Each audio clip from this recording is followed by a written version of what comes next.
I'd like to bring in Peter Zalmayev, director of the Eurasia Democracy Initiative.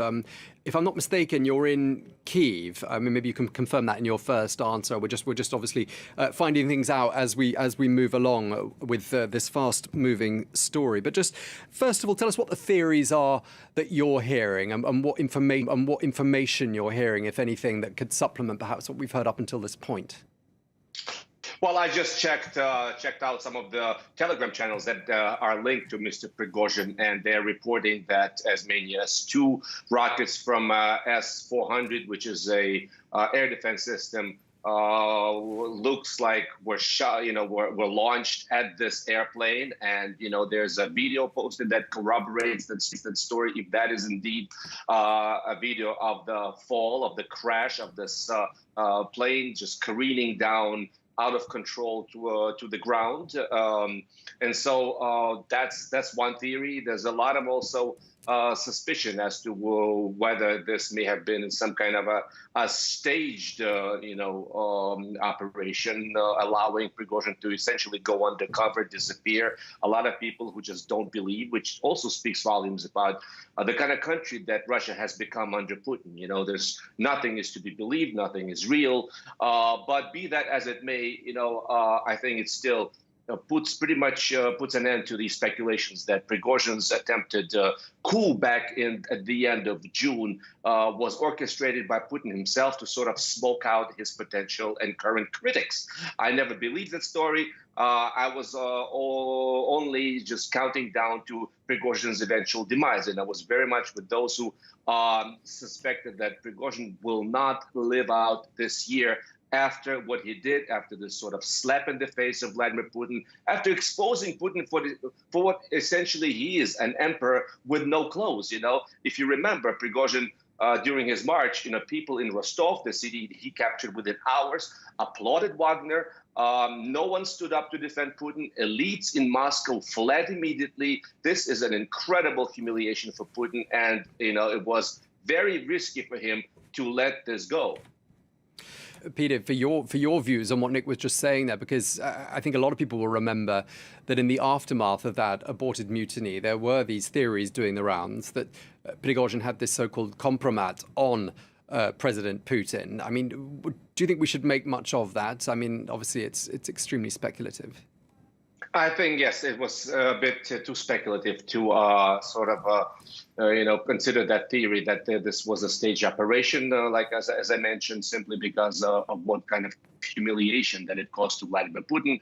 I do believe that Prigozhin may have had compromise on Putin, but I think the largest compromise that we can talk about is the one that he shared with the public pretty openly. Not only did he criticize the war, and very severely, the way it was being prosecuted, the way the military political leadership was corrupt through and through, but he, at the very end, began to criticize the very rationale of this war, saying that it was fought on wrong pretenses. It was, obviously based on fake facts. He took issue with the idea that Ukraine was a Nazi state, etc. He took issue that Ukraine was a threat to the Russian Federation. This was actually coming very close to the Ukrainian and the world's position on this war, how it's been an unprovoked aggression against a sovereign state. And so this is quite ironic, that he began to hear this from Prigozhin. So I would take a little bit of an issue with your Kiev correspondent. I believe that still, the person most Ukrainians absolutely hate, despise, is Vladimir Putin. Prigozhin was a mixed bag. Prigozhin gained a sort of perverse popularity along with this other fellow, Strelkov, Girkin Strelkov, who is now in jail in Russia, who was also instrumental in the war in 2014 in capturing Slavyansk and Donetsk, if you remember. So people actually tuned in to hear Prigozhin on his numerous Telegram channels and on YouTube, because Prigozhin actually a lot of times spoke plain and simple truth. And that explains how a lot of these Russian opposition people in exile, including very, very conspicuously Mr. Khodorkovsky, in fact, supported Prigozhin's attempt at mutiny back in June, which actually caused a lot of controversy but which tells you that in Russia, where, as we, with the correspondent in the studio have said, nothing is true and everything is possible. That's actually the title of a good friend of mine, a British-based author, Peter Pomerantsev. That is, in fact, what is happening. And that's why hearing Prigozhin, listening to Prigozhin was actually, a breath of fresh air for a lot of Russians, for a lot of Ukrainians in the environment where you just don't hear the truth from the Russian government and from Vladimir Putin. Yeah, indeed. I mean, I think this is a recurrent theme, isn't it? That so much mystery surrounded every element of Prigozhin's life. And here we are now speculating as to whether or not he is indeed still alive. Peter, is there a view there in Ukraine that perhaps Russia wouldn't have managed to make the territorial gains, the few territorial gains it's made, at least in the last year or so, were it not for Yevgeny Prigozhin and his troops in the Wagner in the ranks of Wagner? Is that a widely held view? Yes, indeed it was, and it has been. Indeed, the one major and the one and only major Russian victory, Russian capture of Ukrainian territory was the city of Bachmut a few months ago, and that was precisely the Wagner group that was responsible for it. Prigozhin took umbrance, took a lot of offense when the defense ministry took credit for that capture of Bakhmut without giving proper credit to Prigozhin. He was incensed. He said 99% of the credit goes to us. And in fact, Putin backtracked on that decision, on the announcement, and in fact, credited Wagner with that capture. It seems to me that at some point, Vladimir Putin made the calculation that this proliferation of privatized groups, military groups, mind you, other than Wagner, there have been over a dozen other such private groups, including under the purview of the ministry itself, the defense ministry, Gazprom even,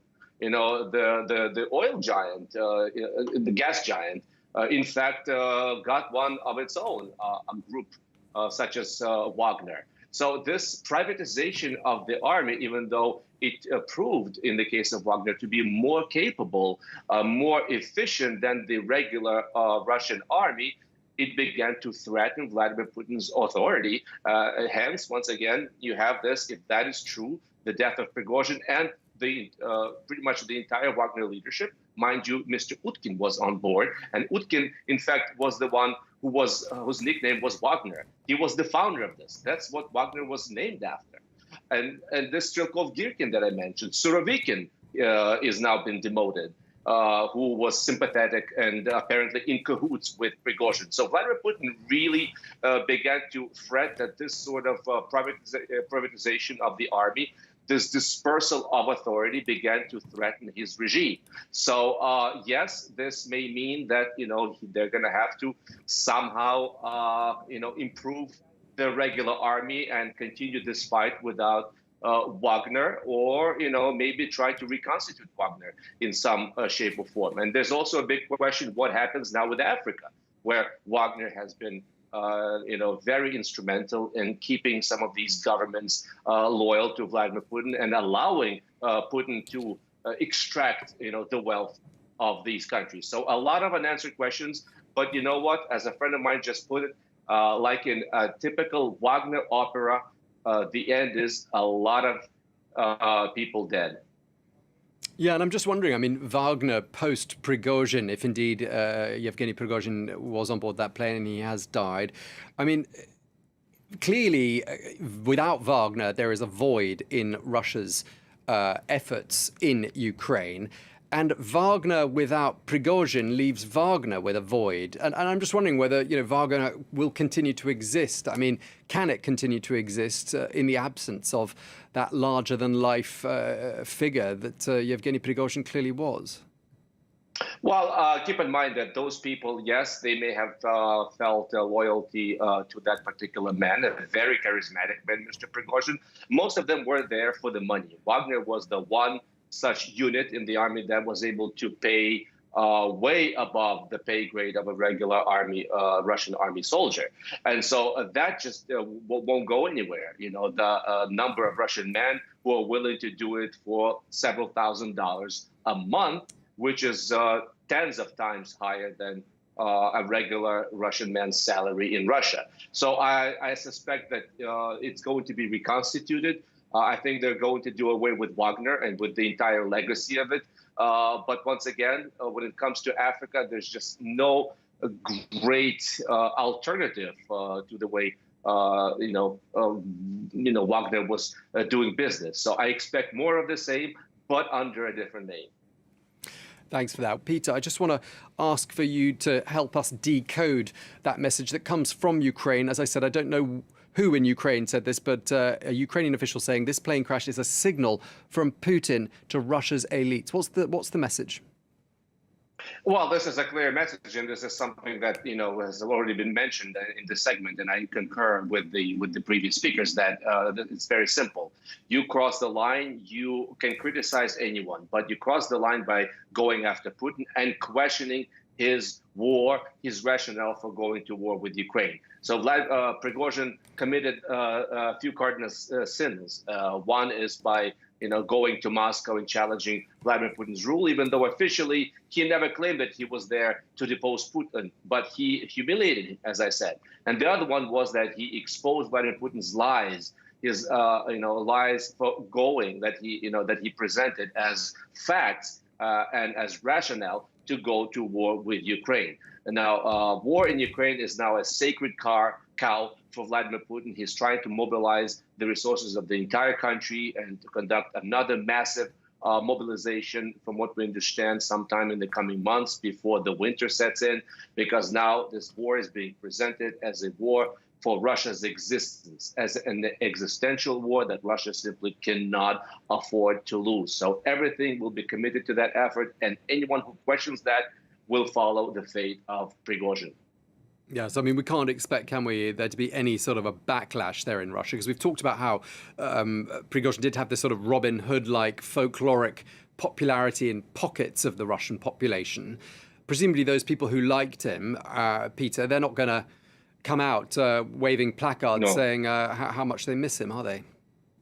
That's been